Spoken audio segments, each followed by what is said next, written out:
July 20th, 1985. Mel Fisher's radio crackled with the news that he had been waiting 16 years to hear, a discovery that would vindicate his life's work and turn him into an overnight legend. As Mel sat in his Key West office of Treasure Salvers Incorporated, the urgent message from his son, Kane, blared across the radio. Unit 1, this is Unit 11.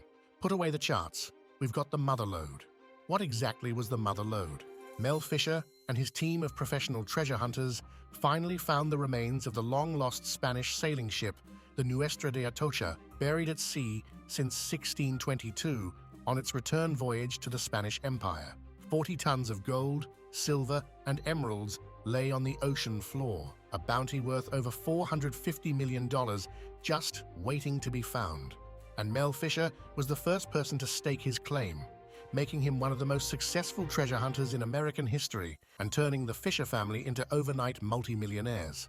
But Mel Fisher's discovery is only a fraction of the missing wealth. Hundreds of vessels have been lost from the convoys of ships that transported the riches of the New World back to Spain. Estimates place the value of the precious metals currently buried beneath the ocean floor to be in the trillions. In a world driven by ambition and thirst for fortune, journey with us through the vast ocean of history as we uncover the astonishing saga of the Spanish treasure fleets.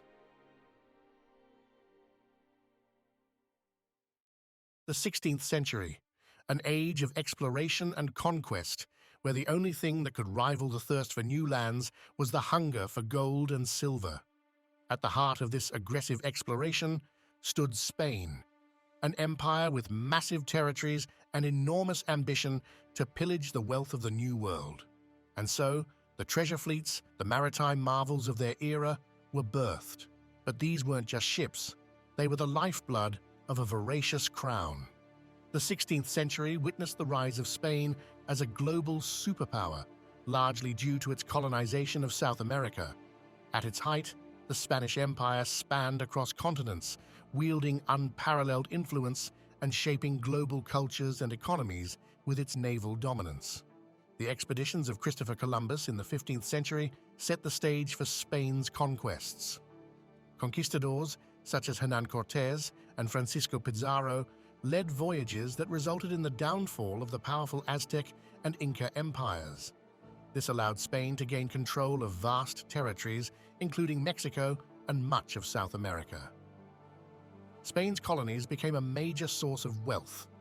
The influx of precious metals from the New World to Europe had significant economic and political implications that reshaped the state of global hegemony.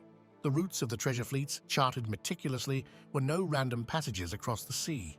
They were the golden veins of the Spanish crown, connecting the riches of its American territories to the coffers of the Old World.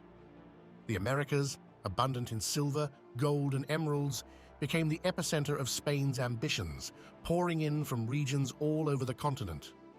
Once amassed, these treasures were transported to ports like Veracruz and Portobello, where they awaited their perilous journey to Spain. But this commandeered wealth didn't always make it home. Nature was often an empire's greatest adversary. The hurricane of 1622, for instance, claimed 8 ships, including the famed Nuestra Señora de Atocha, sinking unimaginable riches to the sea floor. Pirates also sought a piece of this opulent pie. Infamous names like Sir Francis Drake plagued the fleets. Throughout his career, Drake was a thorn in the side of the Spanish crown. His numerous raids on vessels and ports earned him the nickname El Drake, the dragon, among the Spanish. They considered him a pirate, while in England he was seen as a hero for the vast wealth he brought into the country and for challenging Spain's dominance at sea. All in all, hundreds of ships ended up in watery graves. The sheer value of the lost treasure is staggering. Conservative estimates say $60 billion, but many argue that trillions lie beneath the waves. A precise appraisal of the sunken cargo varies widely depending on sources, inflation calculations, and the commodities aboard. While the exact amount remains elusive, there's no doubt that the Spanish treasure fleets lost immense wealth to the depths of the Florida Keys, making them the target for treasure hunters and explorers for centuries. Finding these sunken fortunes, however, was no easy task. The vastness of the ocean, the shifting sands, and the decay of time worked against every effort. Many tried, and few succeeded.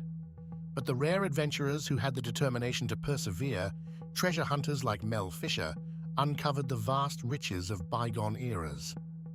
Today is the day, the famous mantra that Mr. Fisher used to stay focused as he searched the ocean floor for the shipwrecked Spanish fleet.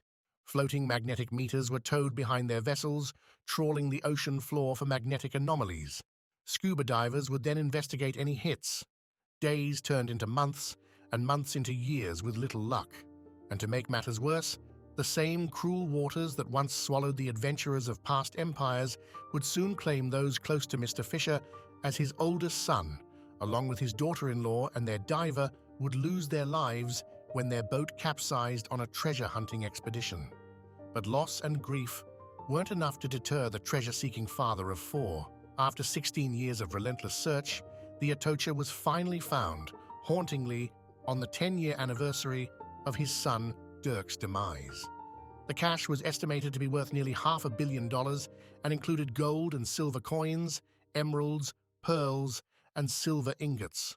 However, finding a treasure trove worth hundreds of millions of dollars was actually the beginning of Mr. Fisher's problems.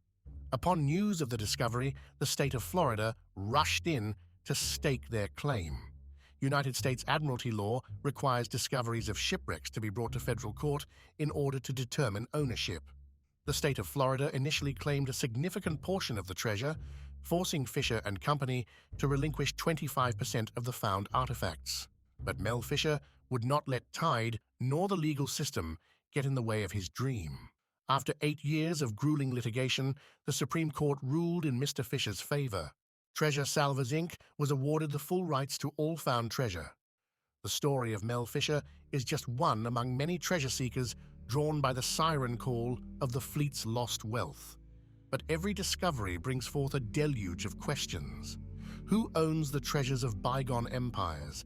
What ethics are involved in finding the spoils of colonial plunder? And what stories, lost to time, do they whisper from the ocean depths? The dazzling treasures of the Spanish fleets have not just stirred adventurous spirits, but ignited fierce legal battles. The line between treasure hunters and heritage protectors has often been blurred. While the thrill of unearthing a centuries-old artifact is undeniable, these relics are more than just silver and gold.